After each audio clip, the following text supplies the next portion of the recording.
Mu ngendo duherutse kugira mu gihugu cyose twarashikirijwe ikibazo cy'ubukene bw'ibikoresho cyane cyane mu bitaro vy'Amakomine bimaze gutangura gukora.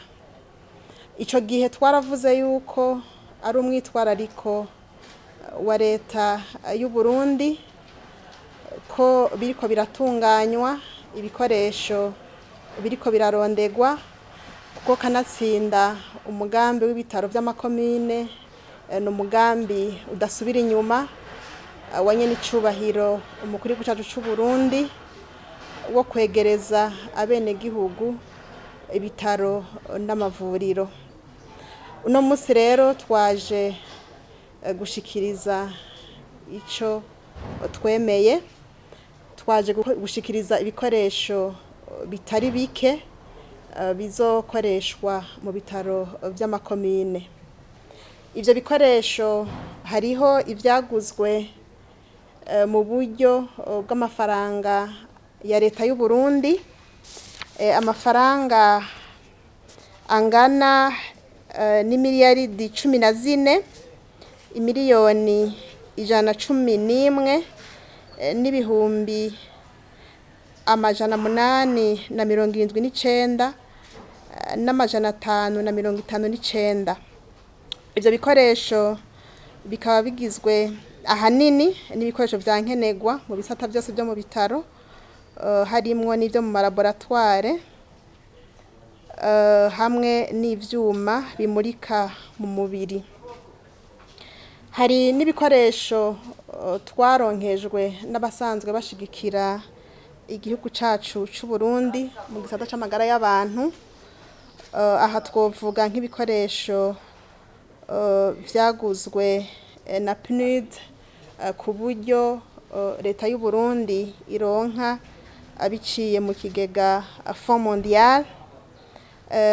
Ivyo navyo bikaba biciye amafaranga arenga gato imiliyaridi 6 z'amafaranga y'amarundi.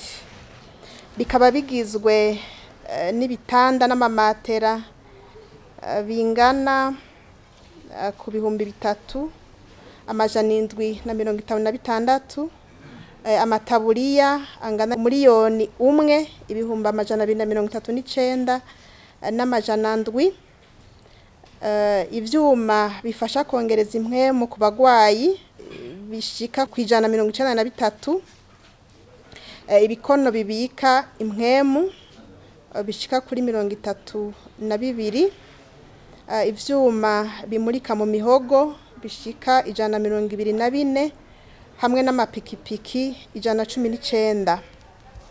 Hariho n'ibikoresho twaronkejwe n'ishirahamwe mpuzamakungu ryitaho amagara y'abantu OMS, navyo bikaba vyatwaye amafaranga arenga umuliyaridi w'amafaranga y'amarundi.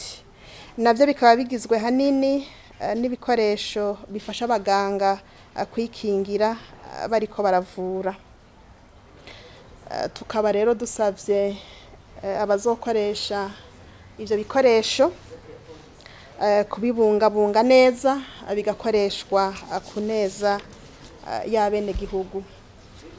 Kubitwerekeye mu Umushikiranganji tuzoguma dushikira ibitaro vyose, tudashize inyuma ibitaro vy'Amakomine mu ntumbero yo gupfunyira urugendo abagwayi kugira ngo baronke abaganga hafi, bongere ntibagire ingendo ndende baja kurondera ibipimo.